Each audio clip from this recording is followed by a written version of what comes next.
Assalamualaikum warahmatullahi wabarakatuh.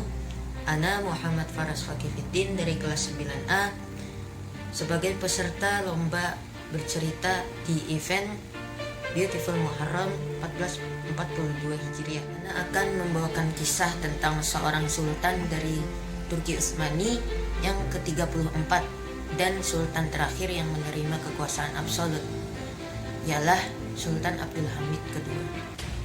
Dari turkinesia.net, Sultan Abdul Hamid II lahir di Istanbul pada 21 September 1842.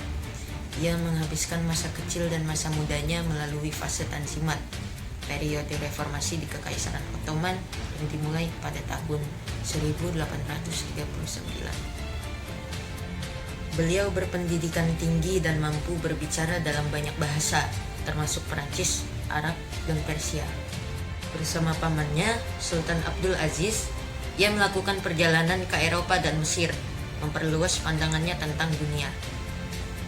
Dia tahu cara bermain piano dan juga seorang tukang kayu berbakat yang membuat film itu. Abdul Hamid II memerintah Turki Utsmani selama 33 tahun. Ketika ia naik tahta pada 31 Agustus 1876, Turki Utsmani menghadapi ancaman serius baik di dalam maupun di luar negeri. Pada tahun yang sama ia naik tahta. Pada 23 Desember, ia menandatangani konstitusi pertama Turki Utsmani yang dikenal sebagai Kanun Iesasi, meletakkan dasar bagi pemerintahan konstitusional. Abdul Hamid II unggul dalam kebijakan luar negeri. Ia melacak perkembangan politik di seluruh dunia dengan detail dan mendirikan pusat intelijen di sana. Semua artikel yang ditulis pada Kekaisaran Ottoman dibawa ke pusat ini dan ditinjau olehnya. Tujuan utama Sultan adalah untuk menjamin perdamaian bagi Kekaisaran. Abdul Hamid II juga mengadopsi kebijakan pan-Islamisme untuk menentang intervensi Barat dalam urusan Ottoman.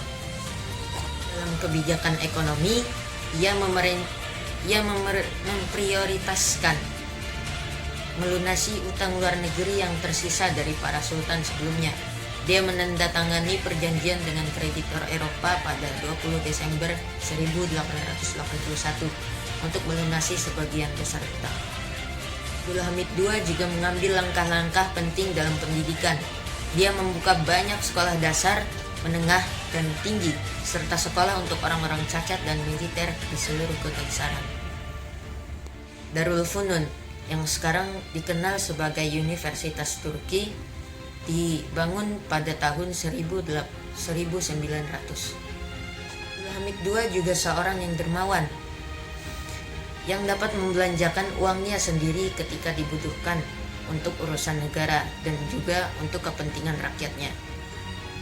Dengan menggunakan uangnya sendiri, ia memiliki rumah sakit Sisli Etfal dan rumah perawatan Darul Gazi yang dibangun di Istanbul, yang keduanya masih beroperasi. Pada tahun 1900,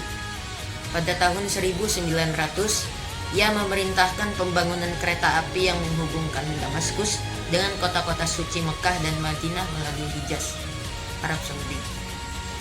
Jalur kereta mencapai kota suci Madinah pada tahun 1908. Jalur tram listrik dibuka di banyak kota. Jalur telegraf didirikan melalui Hijaz dan Basra, dan jalan raya diperpanjang. Dia juga sangat mementingkan olahraga. 3 klub sepak bola Turki, Fenerbahce, Galatasaray, dan Besiktas didirikan pada masa pemerintahannya. Pada 13 April 1909, sebuah kelompok yang tidak puas dengan pemerintahan Abdul Hamid dan meminta penggantian monarki dengan pemerintah konstitusional melancarkan pemberontakan di Istanbul. Pemberontakan berdarah berlangsung 11 hari.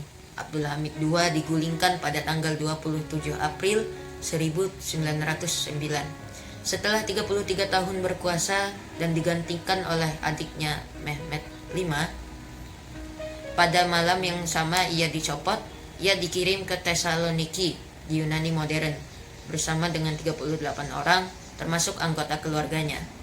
3 tahun kemudian, pada 1 November 1912, Abdul Hamid II dikirim kembali ke Istanbul, tempat ia menghabiskan hari-hari terakhirnya di Istana Beylerbeyi di distrik Üsküdar kota. Mungkin cukup sekian dari Ana. Barakallahu minni. Wassalamualaikum warahmatullahi wabarakatuh.